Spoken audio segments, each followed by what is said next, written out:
Ago Joel Liga, Joel, when you were Naa Korkoi from Naa Korkoi Journalists Association. Gadangme Journalists Association. Akashi, amenya amchukua champu hii. Then amgeshi jamaa abu.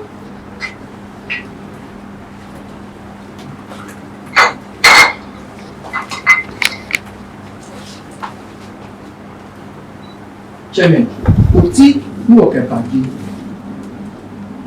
Bonise kan wo koko. Mo fe wo tonye. Ofi boni afi wo le sanye boni emo o cheme di ni 5 pamo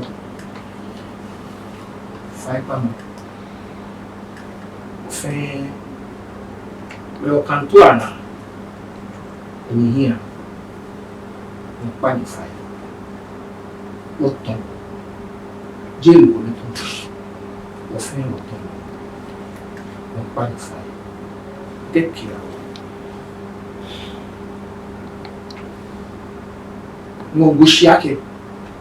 Ipande to kwa chama hii. Nekedon ya maji. Qualify. Nwa. Ekia ni bingi.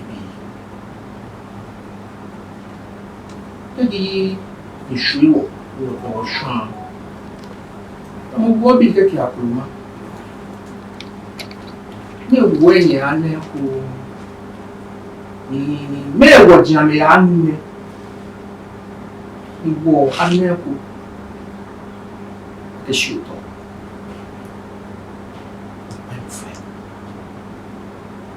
o wo fi o lo ko fa pa mo mo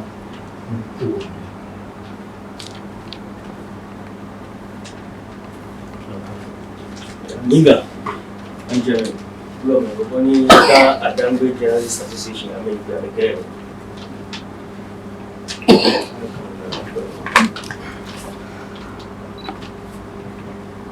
The President, Ghana Traditional Council, Kentucky Tekutri II, dear Sir, letter of apology. On behalf of our dear colleague and member of the Gadangme Journalists Association, Naa Korkoi Akyereku, we render an unqualified apology for the derogatory remarks made against the entire members of the Ghana Traditional Council, which has been widely circulated on social media. We hope, as an association, the entire council has seen our great ways of submission and how we have tremendously worked hand in hand with the council over the years. As much we trust our apology will be much accepted. Thank you, yours sincerely, our sponsor, Anoba, Acting President, Gadangme Journalists, Naa Korkoi Akyereku, Acting Executive Secretary, Gadangme Journalists. Letter of apology.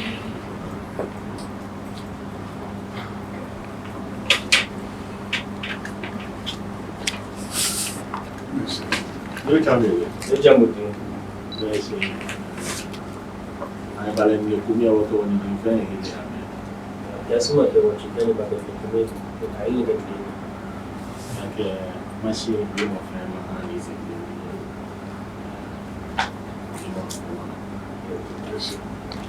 the friend is friend for.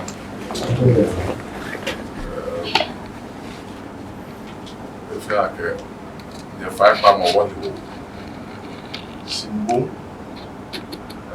Raymond will be your here to my mini loom of Raymond. You go of us.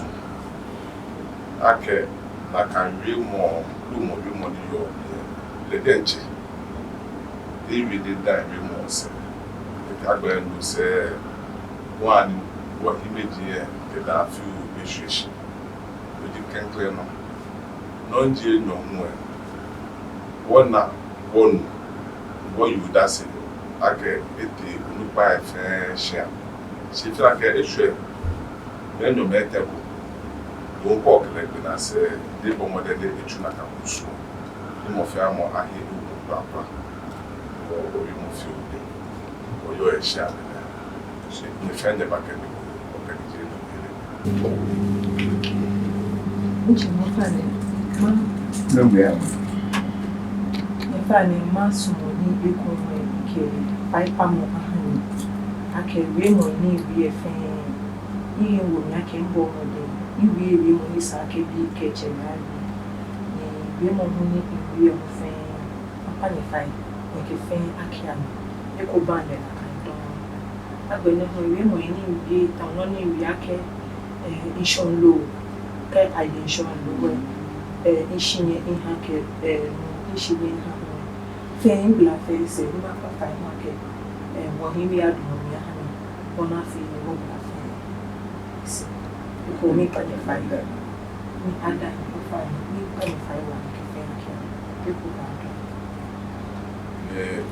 Ní òkúrasílà rẹ̀ wọ́n ní ìṣẹ́ ọ̀tọ̀ wá tó máa kẹ́kẹ́ náà tó ó fà ní ìkọ́ntàtì mi kò dẹ̀jú mọ́ ní ìjọ́ mi ní àṣìná ẹ̀kọ́ mi ṣe bí ní ìkẹlẹ̀ ìwà kẹ́kọ̀ọ́ ẹ̀ bá ní ní kìnìún àyà ní gbèsè jẹ́mẹ̀ nàkàtà mi lẹ́mú yá náà ẹ̀gbẹ́ mi mú náà ìkyẹlẹ̀ wọ wọ́n ní ẹni wọ́yà náà ní ìjúkẹ́ ọba mi náà ìwọ kẹ́wọ́ jẹ́ bí ẹ̀ máyà àmìfà bí àjẹ́ mi máa pàfà ní ìnẹ̀kẹ́ ní ìbí ìṣẹ̀ náà ní akẹ́ máa bẹ̀ fi wọ iná ajẹ́ mi máa ṣe wọ́n fẹ́ mi bí ìṣẹ̀ náà ní máyà jẹ́ mi.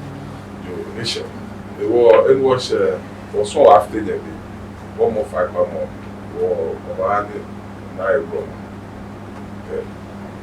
That few ashes. So one not touch. One no way to touch. But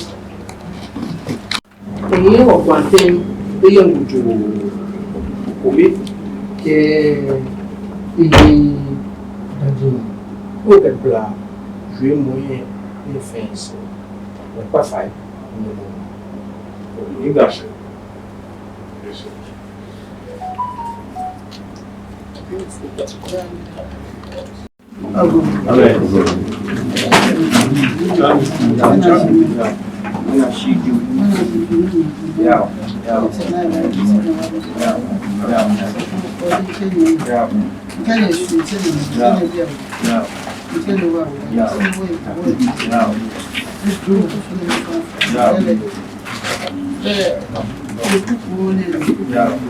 Naa Korkoi Akyreku wa yo shi chairman lele ne tse pe ena ke pe ni ja woni ja ne je se ke Gadangme Journalists Association ana ga men yi yo mo ne yo ni na tesi ni a je ni na de ni ne bla fe when you take what you only can confess. I want to take it. Now, let you move and say your face. Then the day you go.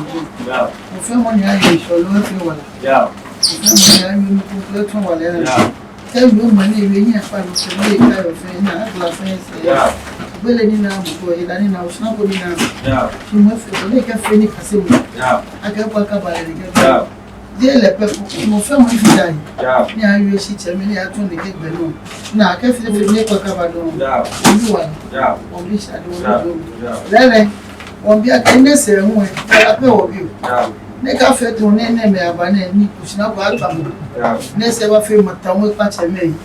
On dit fin ni drôme mon père. Mon tien les films fait nous l'entier monde. Que immédiat n'a fait des films ni pour ma fille. Ça nous m'a blanc. Very good.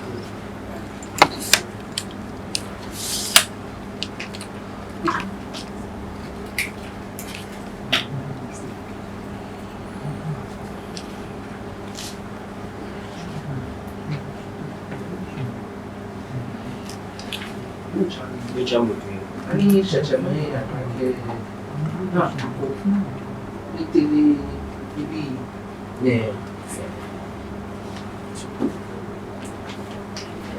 Nigga, macam belum. Bani Gadangme Journalists Association Akyreku ni hifai bango ka wupe. Ame titi kwa champion yingo keno ule ni tele. Ó fẹ́ wọ̀ ní àdìsí. Ṣé ọ̀pọ̀lọpọ̀ pé ní ìwọ̀n rẹ̀ She first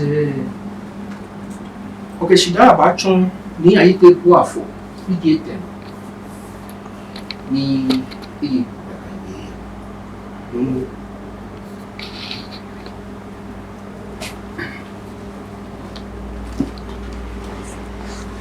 Nane, ina mi se fiu mime. Nínú ọ̀gá wọn pọ̀pọ̀ akẹ́ ànílò bèbá fún ọkùn tí náà ní nàákẹ́ ahìwọ̀ fàápàá wà mìíràn náà ní mẹ́màfẹ́ ẹlò ní yẹn màfẹ́ lọ́wọ́ mọ́kò láàkẹ́ pípa fàáyé láàkẹ́ pàpíyé fàáyé mọ́kò ní ìyá boat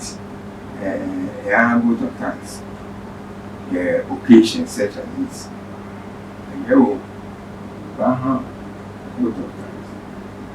We no quanyumbo, Catanyumbo, boat of tanks. Then I check boat of tanks. May fairly by what Miss Nearby boat of tanks. Near Bella. She may be an idea. Boat of tanks, a dead jiggy. Running to your hair, below bar or back a cuckoo. She came now mobile. I may hump for you if you walk. I mean, free more. You don't do more. You can touch a match. You do want me. Can be. Can work well now. A Journalists Association. You catch a man. Tell me. You're right home. Okay. No fear anything. No better than you are. No. You're not mobile. You're not going to go back. No, by your feet. You never mobile. Not me and our name. One way or Juani, your Juani, okay, you are one public or money at your young year. Again, the Canoko band on. She was a yellow, a nail, a band on. She got nail and band. The more narrow. I don't know what I'm can help me. Darling, you can have. Only you have a goodie. You need to get in telling you what that, in telling you the word cherry. No more. You can get on leaders. We work at the cherry who are the Journalists Association of Kage, Mirano. Very many your consulate because I'm a big war. I'm afraid I'm in Quagga. She didn't hear me. No, she came really. She before war. You bet me, you need me for a war. Now, yet, from my never.